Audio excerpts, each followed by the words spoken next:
Olá, bom, depois de o quê?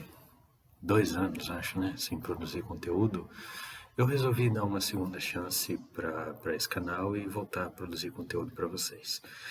E para começar, eu resolvi falar sobre Drácula, mas não vou falar sobre o livro Bram Stoker, e sim sobre a série Drácula da Hammer Filmes, que foi produzida entre 1958 e 1974. Ao todo foram 9 filmes, sendo que 7 deles foram estrelados pelo grande Christopher Lee. E para dar início a esses trabalhos, eu vou começar com Drácula, o Príncipe das Trevas, de 1966. Bom, eu já vou começar dizendo aqui que esse filme não é o primeiro filme da série, ele é o terceiro em ordem cronológica. Então, por que eu resolvi falar sobre ele? Porque ele é, sem dúvida, o melhor da série inteira. Sem dúvida não. Acho que é um fato contestado que ele é o melhor filme da série inteira. E motivos para isso não faltam, né? É um filme, assim, muito bem feito, muito bem dirigido, muito bem escrito, muito bem atuado. A direção de arte é muito boa, o roteiro é muito bom.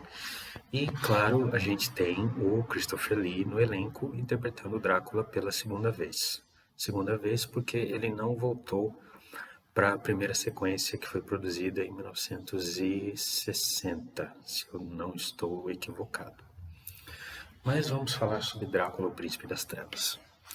Bom, como eu já disse, ele é o melhor filme da série, da Hammer, e acho que é um dos melhores filmes de Drácula de todos os tempos, pelos mesmos motivos que fazem dele o melhor filme da série da Hammer. E eu vou começar pelo roteiro. Se eu não estou enganado, ele foi escrito pelo Anthony Hines, que é também o produtor. Mas se eu estiver equivocado, lá embaixo eu coloco uma errata. Mas eu devo dizer que é um roteiro muito bom, porque ele foca muito primeiro na ambientação e na atmosfera, para depois focar na presença do Drácula. E, além disso, ele tem personagens que são, assim, muito bem escritos, personagens muito bons mesmo. Então, durante boa parte da trama, você pensa que tirando a abertura, isso não é um spoiler, né, porque é o começo do filme, que faz uma recapitulação do que aconteceu em O Vampiro da Noite, que é o primeiro filme da saga.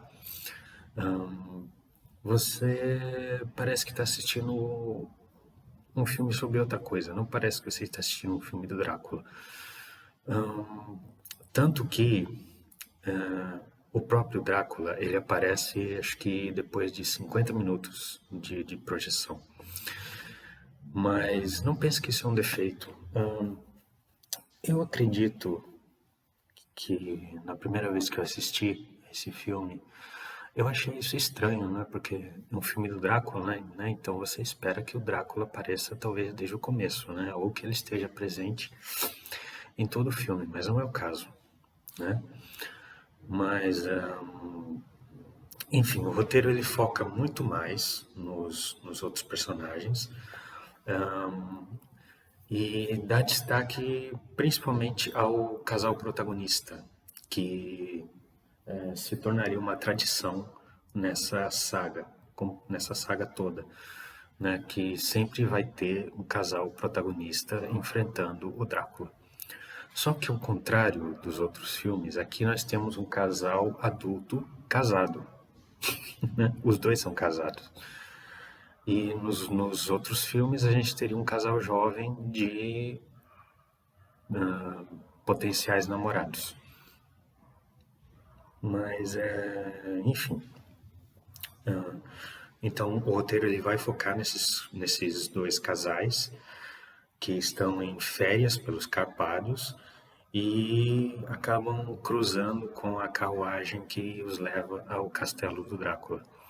E lá eles são recepcionados pelo mordomo que naquela mesma noite resolve ressuscitar o mestre, pois ele vê aqueles viajantes como uma oportunidade para trazer o mestre de volta. E é isso que acontece.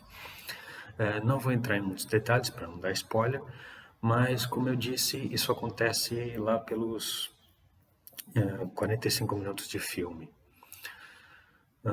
Então a gente fica não quero usar um termo ruim para descrever o que acontece antes disso, porque não é ruim, não é ruim.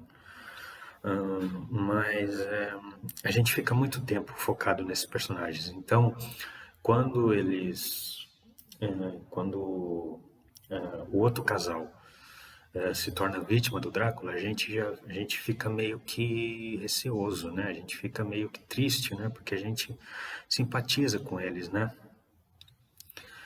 Então, depois que um dos casais se torna vítima do Drácula, sobra para o casal protagonista enfrentar o vilão.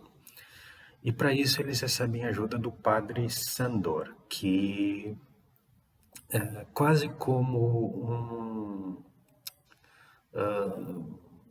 um substituto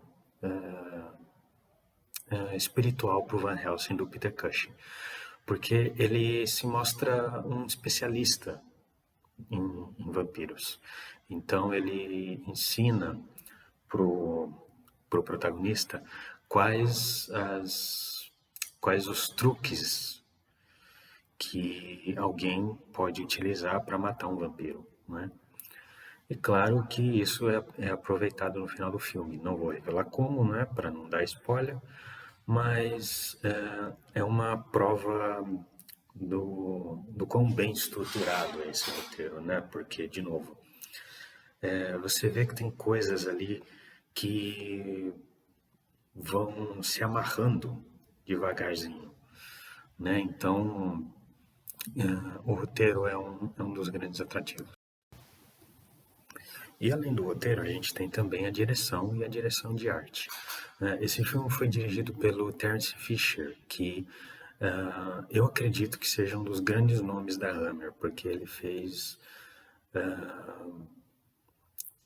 alguns dos maiores clássicos do estúdio, entre eles O Vampiro da Noite e A Maldição de Frankenstein, de 1958 e 1957, respectivamente. E ele já tinha dirigido o filme anterior, de 1960, e lá ele fez um grande trabalho. E aqui ele faz um grande trabalho também, porque ele se mostra um grande diretor principalmente um grande diretor de atores, porque em momento nenhum a gente vê atuações exageradas ou forçadas, né? E além disso, o filme tem muitos planos gerais, planos abertos, né? Então a gente vê os cenários bem aproveitados ali, né? Isso fica evidente principalmente nas sequências dentro do Castelo do Drácula, que é um dos grandes cenários do filme, principalmente na sequência em que o casal protagonista enfrenta o Drácula pela primeira vez, porque é um ambiente que mesmo estando abandonado e tal, ele é muito bem decorado com a cor vermelha. Então o vermelho ele predomina muito na sequência e é uma das melhores sequências do filme. Outro cenário também que eu acredito que mereça destaque seja o monastério, onde os protagonistas se hospedam na segunda metade do filme. É um, é um cenário assim que para mim me dá uma sensação de nostalgia, sabe? Mesmo não tendo vivido, né, naquela época e tal, me dá uma sensação de nostalgia. E essa é uma sensação que eu gosto muito em muitos filmes, porque eu não sei, me faz bem, sabe? Faz o filme ser ainda mais agradável e melhorar conforme as revisões vão passando, né? E tem uma cena muito boa entre o Padre Sandor e o protagonista, que é quando ele, como eu já disse, ele diz ao protagonista quais as armas que alguém pode usar para enfrentar um vampiro. E essa sequência acontece dentro do escritório do padre. E é um cenário que, por alguma razão, não sei, uma casa ou uma recepção de um consultório médico, não sei, mas é como eu disse, né? Tem tudo a ver com a sensação de nostalgia que o filme passa. E isso contribui para deixar ele melhor a cada revisão. Bom, e antes de encerrar, eu não posso deixar de mencionar o astro do filme, né? O Drácula, do Christopher Lee. Como eu disse lá no começo, essa é a segunda vez que o ator interpreta o personagem. E devo dizer que é a melhor interpretação da franquia inteira, porque ele é um Drácula ameaçador, sabe?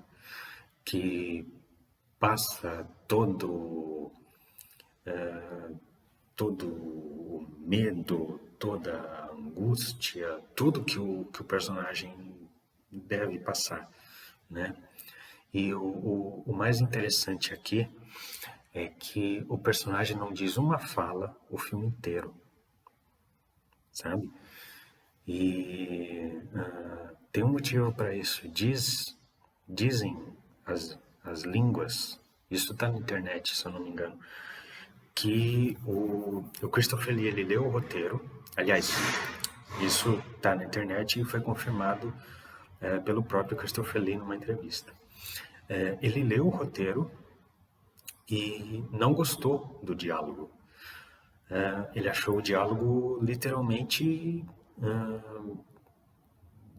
impronunciável, porque isso era uma queixa que ele tinha com a Hammer durante anos, né? Porque eles nunca aproveitaram os diálogos do próprio Bram Stoker. Então isso era uma coisa que que chateava ele, porque ele queria dizer as verdadeiras palavras que o Bram Stoker escreveu.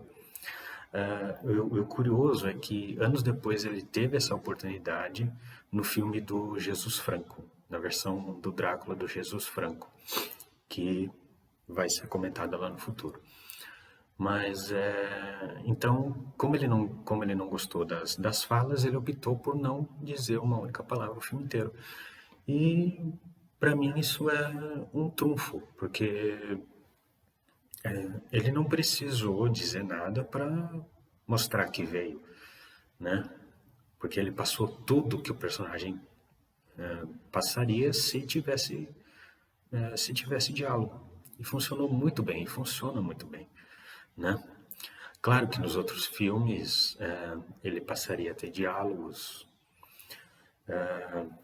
alguns assim não muito bons, mas isso é um assunto para os próximos filmes, né?